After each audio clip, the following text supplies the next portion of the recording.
기도하겠습니다. 사랑과 은혜가 풍성하신 아버지 하나님, 2021년 새해를 우리에게 선물로 허락해 하여 주시고 주님께서 은총으로 베풀어 주신 이 새해 첫 금요일 밤 주님 앞에 저희들을 불러주시고 말씀 앞에 서게 해주신 것을 감사드립니다. 우리는 어둔하여서 하나님의 말씀을 잘 깨닫지 못할 때가 많사오니 성경의 저자이신 보혜사 거룩하신 성령님, 각 가정 성소 가운데 임재하여 주시고 이곳 가운데 역사하여 주셔서 진리의 빛을 밝히 비춰주시고 진리의 말씀을 밝히 조명하여 주시옵소서.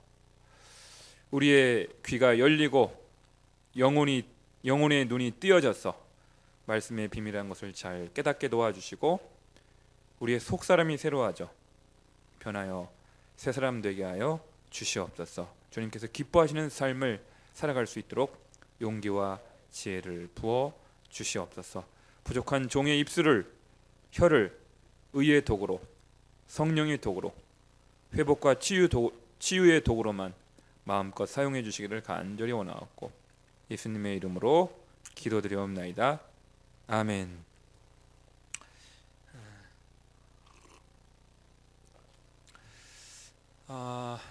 우리 가정 성소에 계신 우리 열린광성 식구들 한번 따라해 보시겠습니다.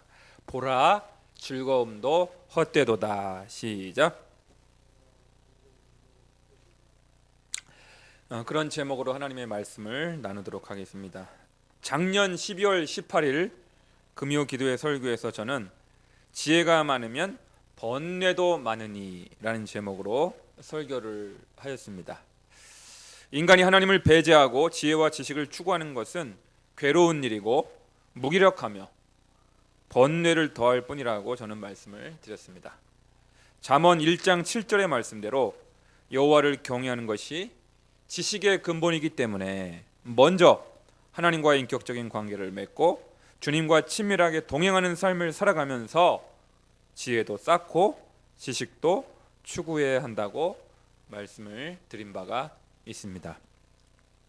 사랑하는 여러분, 인간은 지성적인 존재여서 지식과 지혜를 습득하고자 노력하지만 동시에 인간은 또한 정서적 존재, 감정적 존재입니다. 지정의 이 세 가지 요소를 지닌 존재가 인간이 아닙니까?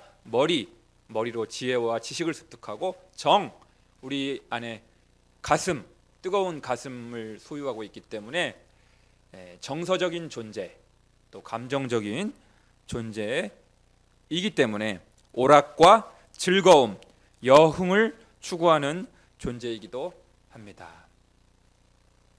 사실 그래서 이 고단했던 일과를 다 마치고 귀가하여 우리 열린광성의 식구들은 신령하여서 이렇게 말씀 앞에 나오셨지만은 대다수의 남성들은 스포츠를 즐기거나 뉴스를 보기도 하고요. 여성들은 드라마를 시청하거나 소설을 읽기도 합니다.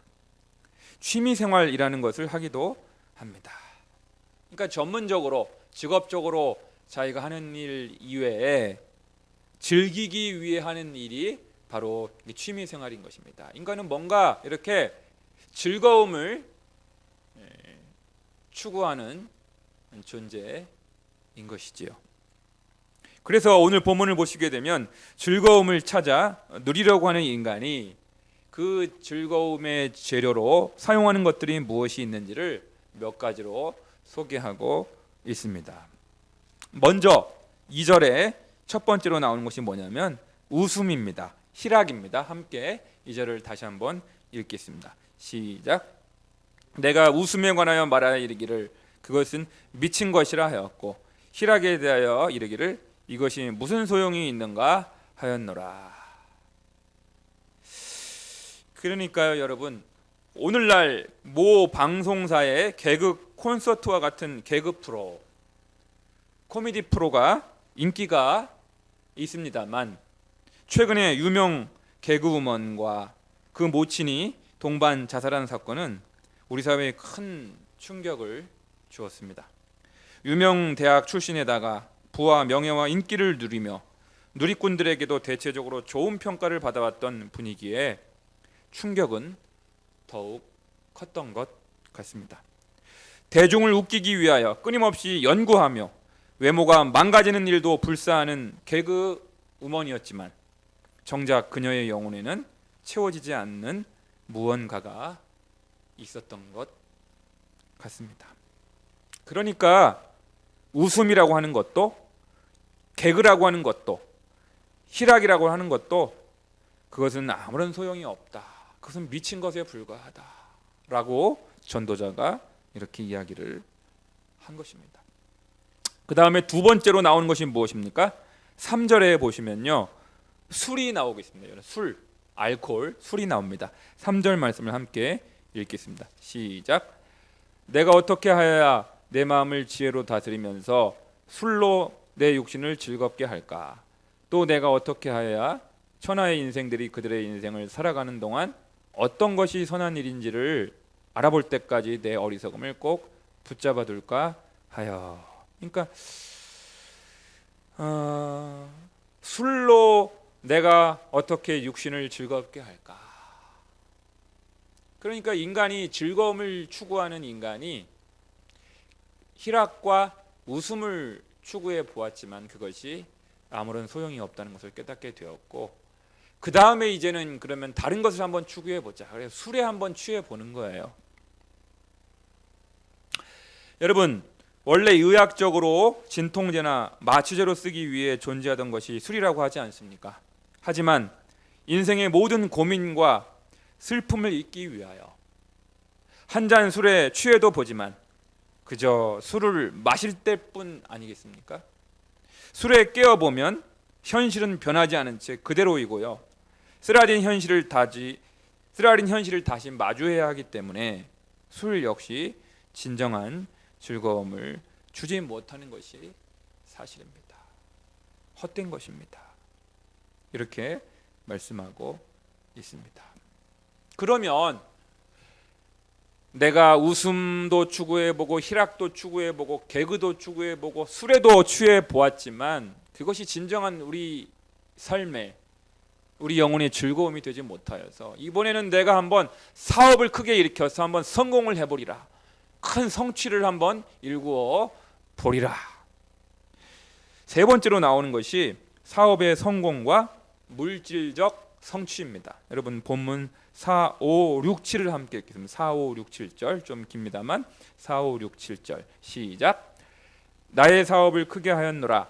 내가 나를 위하여 집들을 짓고 포도원을 일구며 여러 동산과 과원을 만들고 그 가운데 각종 과목을 심었으며 나를 위하여 수목을 기르는 삼림에 물을 주기 위하여 못들을 팠으며 남녀 노비들을 사기도 하였고 나를 위하여 집에서 종들을 낳기도 하였으며 나보다 먼저 예루살렘에 있던 모든 자들보다 내가 소와 양떼의 소유를 더 많이 가졌으며.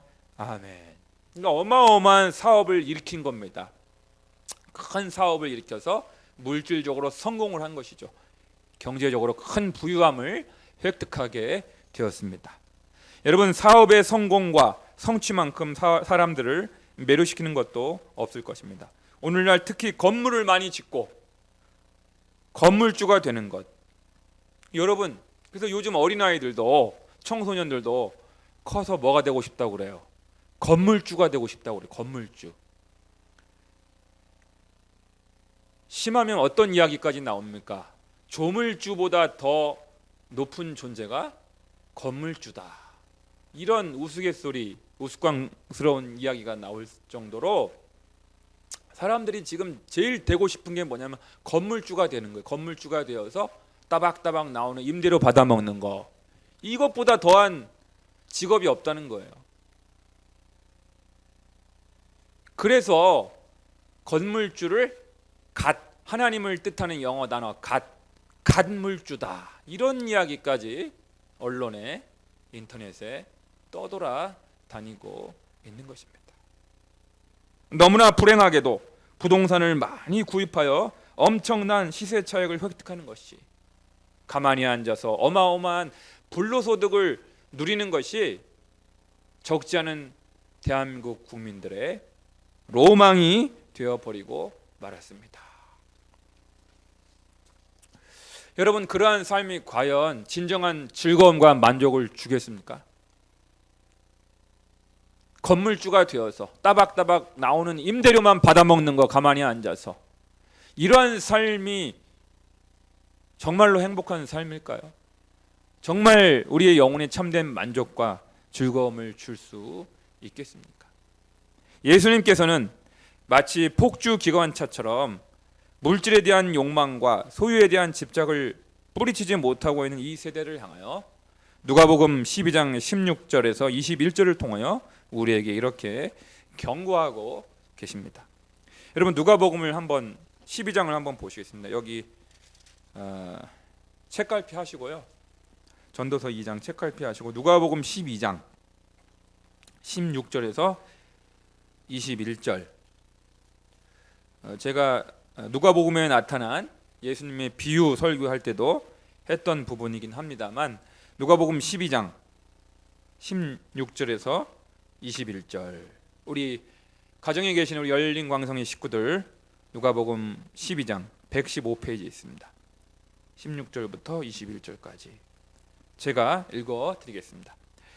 또 비유로 그들에게 말하여 이르시되, 한 부자가 그 밭에 소출이 풍성하매 심중에 생각하여 이르되, 내가 곡식 쌓아둘 곳이 없으니 어찌할까 하고, 또 이르되, 내가 이렇게 하리라. 내 곳간을 헐고 더 크게 짓고 내 모든 곡식과 물건을 거기 쌓아두리라. 또 내가 내 영혼에게 이르되, 영혼아, 여러 해 쓸 물건을 많이 쌓아두었으니 평안히 쉬고 먹고 마시고 즐거워하자 하리라 하되, 하나님은 이르시되, 어리석은 자여, 오늘 밤에 내 영혼을 도로 찾으리니 그러면 내 준비한 것이 누구의 것이 되겠느냐 하셨으니, 자기를 위하여 재물을 쌓아두고 하나님께 대하여 부요하지 못한 자가 이와 같으니라. 아멘.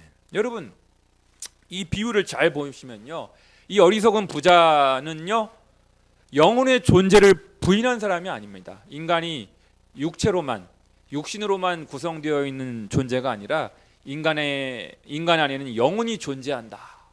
이걸 부인하는 사람이 아니었어요. 여러분, 거기 나오잖아요. 19절에 또 내 영혼에게 이르되, 영혼아. 그러니까 영혼의 존재를 부정하지 않았습니다.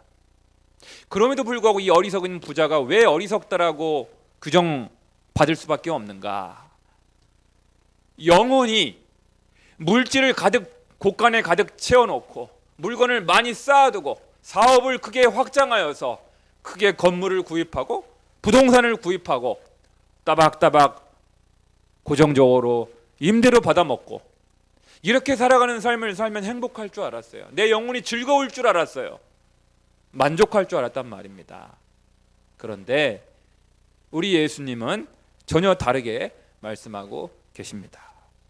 이 어리석은 자여, 오늘 밤에 내 영혼을 도로 찾으리니, 내가 도로 가지고 가겠다. 그렇다면 평생 동안 땀 흘려 벌어놓은 이 건물, 이 부동산, 이 확장된 이 사업, 이건 누구 것이 되겠느냐? 아닌 것입니다.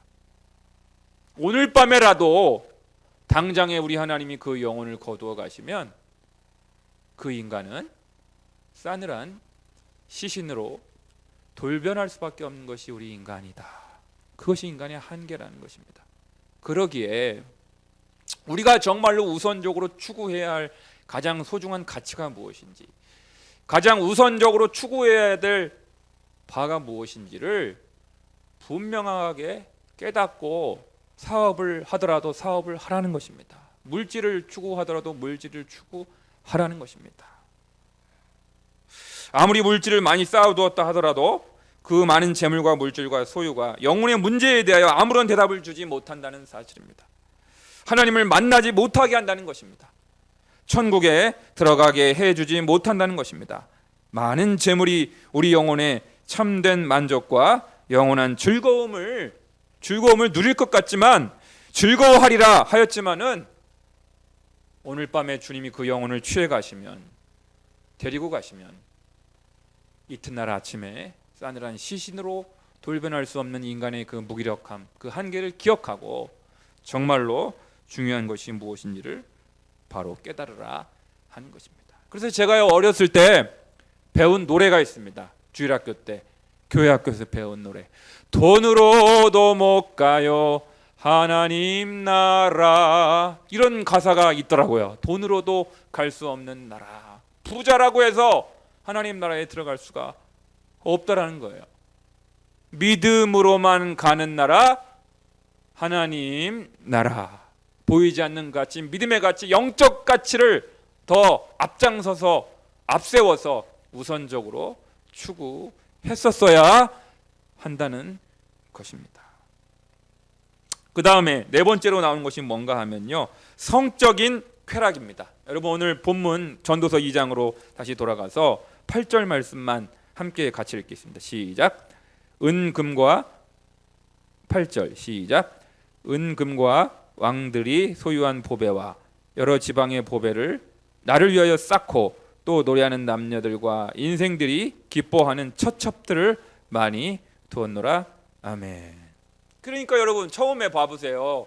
처음에 희락을 추구했어요. 개그를 추구했어요.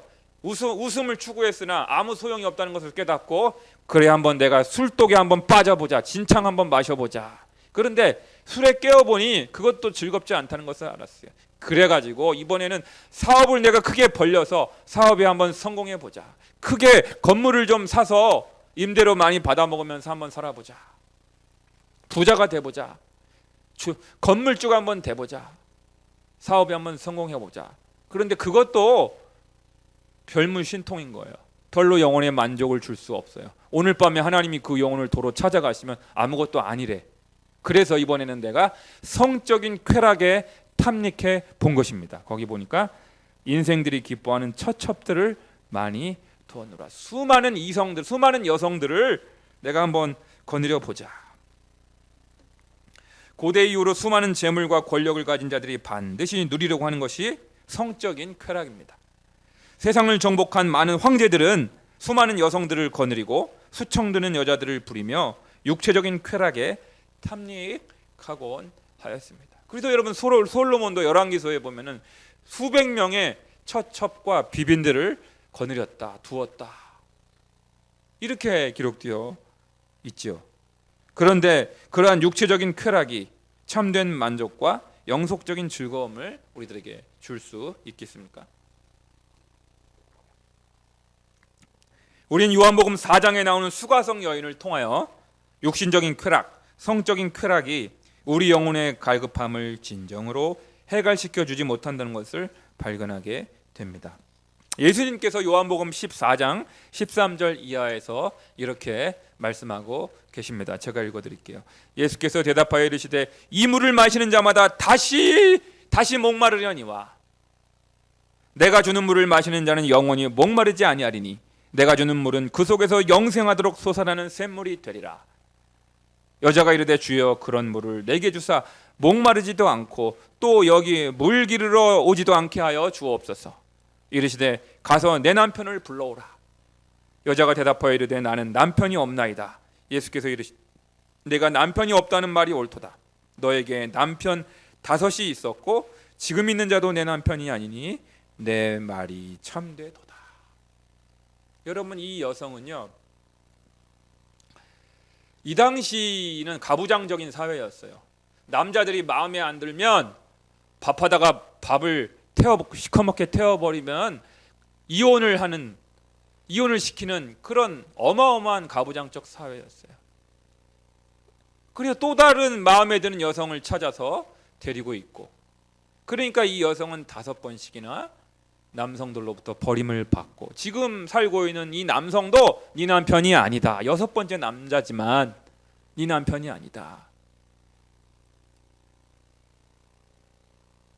그러니까요, 6명의 남성을 만나 보았지만 이 여성은 참된 만족과 참된 행복을, 즐거움을 찾을 수가 없었습니다. 영혼의 참된 갈급함을 해결시켜 주시는 분은 오직 예수 그리스도 한 분뿐임을 알게 된 것입니다. 다시는 내가 목마르지 않게 하여 주시옵소서. 그런 물을 저에게 주시옵소서. 영혼의 참된 갈급함을 해결시켜 주시는 분은 오직 예수 그리스도 한 분뿐임을 알게 된 것입니다. 다시는 목마르지 않는 영생수를 공급해 주시는 분이 오직 예수님이심을 알게 된 것입니다. 오 주님 채우소서 나의 잔을 높이 듭니다. 하늘 양식 내게 채워주소서 넘치도록 채워주소서. 우리의 영혼의 빈잔을 채워주실 수 있는 분은 오직 한 분 예수 그리스도이심을 확신하실 수 있기를 주님의 이름으로 간절히 축원합니다. 여러분 마지막 5번째로 나오는 것이 뭐냐면요, 정당한 노동입니다. 10절과 11절의 말씀 마지막 2절 함께 읽겠습니다. 시작. 무엇이든지 내 눈이 원하는 것을 내가 금하지 아니하며 무엇이든지 내 마음이 즐거워하는 것을 내가 막지 아니하였으니 이는 나의 모든 수고를 내 마음이 기뻐하였음이라. 이것이 나의 모든 수고로 말미암아 얻은 몫이로다. 그 후에 내가 생각해 본즉 내 손으로 한 모든 일과 내가 수고한 모든 것이 다 헛되어 바람을 잡는 것이며 해 아래에서 무익한 것이로다. 아멘. 여러분 4번째로 나온 것이 성적인 쾌락을 통해서 즐거움을 찾으려고 했던 거고, 마지막 5번째가 뭐냐면요, 노동이에요. 노동. 정당한 노동입니다. 나의 수고, 나의 땀, 내가 투자하였던 그 모든 일들을 말하는 거예요. 정당한 노동입니다. 그러니까 이 5번째 경우는요, 그동안 앞서 언급된 것들보다 가장 건전한 내용입니다. 이 사람은 술을 가까이 하지도 않았고요, 크게 물질적인 욕심을 부리지도 않았습니다. 몰래 바람을 피지도 않았고 결혼 생활에 충실하며 집과 직장만을 오가며 성실하게 생활하는 사람입니다. 정당하게 땀 흘리고 노동하고 소득을 벌었던 사람입니다. 그러나 여러분, 이렇게 오로지 집과 직장에만 충실하며 성실하게 생활하였다 하더라도 그것만으로 참된 만족과 즐거움을 주지 못한다는 것입니다.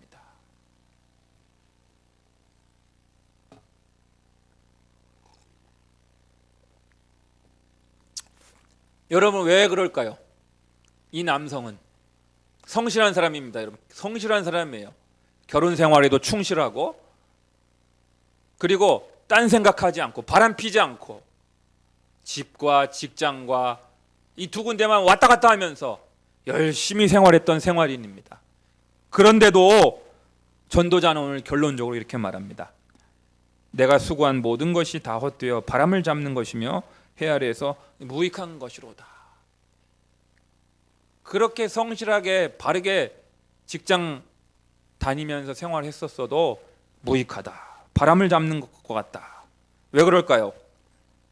17세기 위대한 영성고전 파스칼의 팡세라는 책이 있습니다. 이 책에는 다음과 같은 위대한 문장이 나옵니다. 인간의 마음 한가운데에는 하나님이 아니고서는 그 무엇으로도 채울 수 없는 뻥 뚫린 빈자리가 있습니다. 너무 유명한 말입니다. 여러분 제가 한 번 더 반복해 볼게요. 인간의 마음 한가운데에는 하나님이 아니고서는 그 무엇으로도 채울 수 없는 뻥 뚫린 빈자리가 있습니다. 빈 공간이 있습니다. 오로지 그 공간은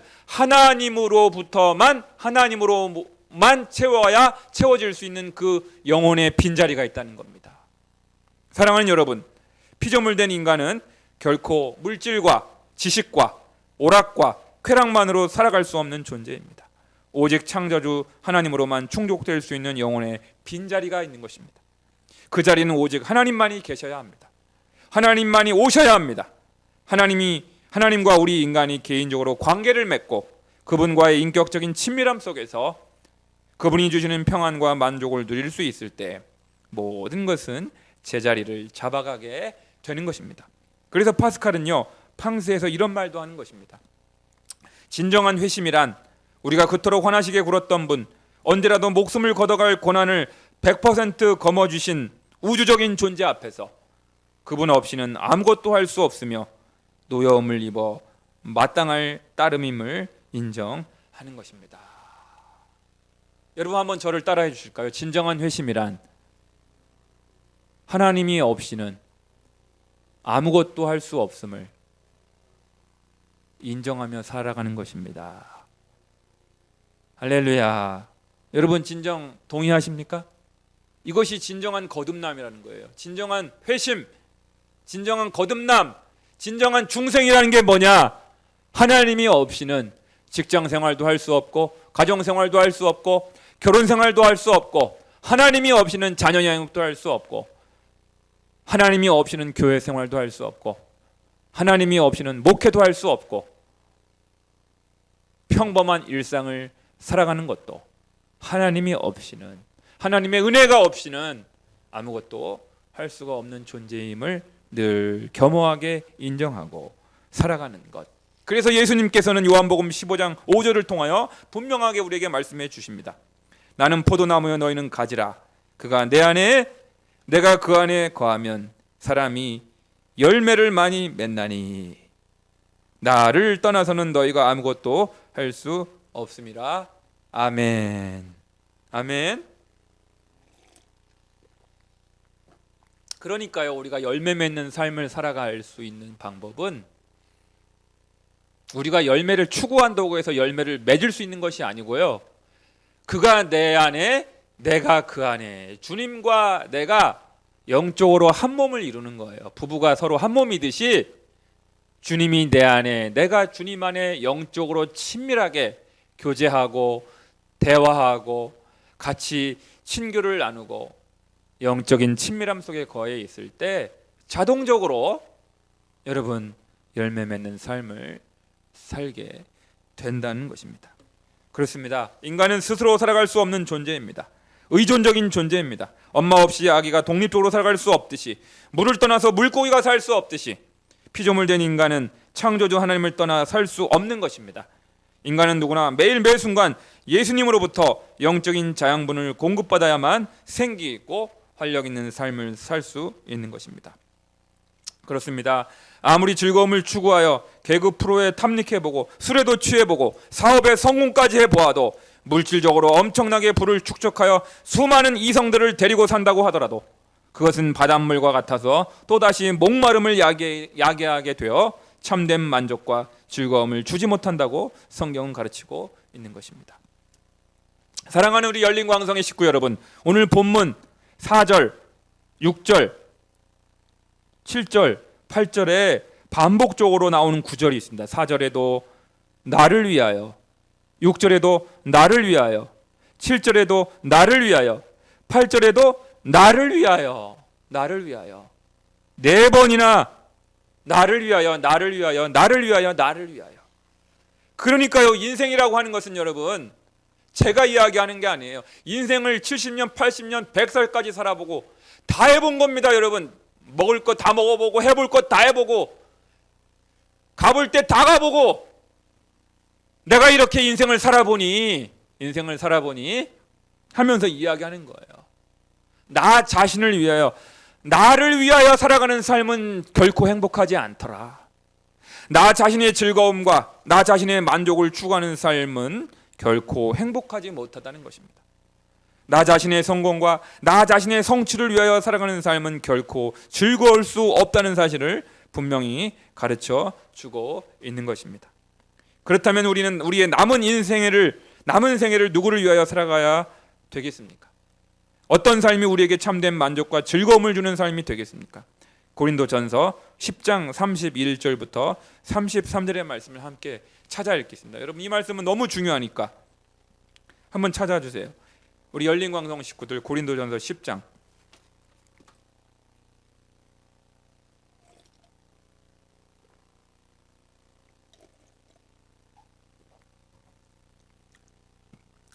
신약성경 275페이지 고린도전서 10장 31, 32, 33 우리 석절을 함께 읽겠습니다. 시작. 그런즉 너희가 먹든지 마시든지 무엇을 위하여? 다 하나님의 영광을 위하여 하라. 유대인에게나 헬라인에게나 하나님의 교회나 거치는 자가 되지 말고 나와 같이 모든 일에 모든 사람을 기쁘게 하여 자신의 유익을 구하지 아니하고 많은 사람의 유익을 구하여 그들로 구원을 받게 하라. 아멘. 아멘. 여러분, 이 석절은 너무나 중요해요. 우리가 여러분 교회를 조금만 다니신 분들은, 몇 년만 다니신 분들은 하나님의 영광을 위하여 살아라, 하나님의 영광을 위하여 하라, 이 말씀 너무나 많이 들으시죠. 하나님의 영광을 위하여 산다는 것이 무엇입니까? 첫 번째는 하나님의 교회에 거침돌이 되지 않는 것입니다. 하나님의 교회에 거침돌이 되지 않는 것이고, 두 번째는 자신의 유익을 구하지 않고 나를 위하여 살아가는 삶이 아니라 많은 사람의 유익을 위하여 살아라 하는 거예요. 타인의 유익을 위해서, 이웃을 행복하기 위하고, 내가 아닌 남들을 행복하게 하고, 내가 아닌 배우자를 행복하게 하고, 내가 아닌 자녀들을 행복하게 하고, 내가 아닌 이웃들을 행복하게 하고, 타인들을 행복하게 살면 된다는 거예요. 그리고 그들로 구원을 받게 하라. 그러니까요, 그들의 영혼의 구원을 위하여 살아가는 것이 바로 하나님의 영광을 위하여 살아가는 삶인 것입니다. 타인의 구원을 위하여. 여러분, 목사나 전도사나 선교사들에게만 하는 말이 아니에요. 여러분, 타인의 영혼 구원을 위하여 살아가는 겁니다. 한번 따라해보세요. 영혼 구원을 위하여 삽시다. 다른 사람의 유익을 위하여 삽시다. 그러면 나도 행복해집니다. 할렐루야. 그것입니다, 여러분. 사업의 성공과 성취 역시 그 자체가 목적이 아니라 영혼 구원을 위해 하라는 것입니다. 학문과 지식의 추구 역시 그 자체가 목적이 아니라 영혼 구원을 위해 하라는 것입니다. 결혼 역시 부부 행복만이 목적이 될 수 없습니다. 더 큰 목적인 영혼 구원을 위하여 결혼 생활과 자녀 양육을 필요로 하는 것입니다. 어떤 직업과 어떤 처지에 있든지 영혼 구원을 지상 최대의 목표로 삼고 이웃과 타인의 유익과 만족을 앞세우며 살아갈 때 마침내 여러분 자신에게도 하늘의 기쁨과 평강이, 보람이 임하게 될 줄로 믿습니다.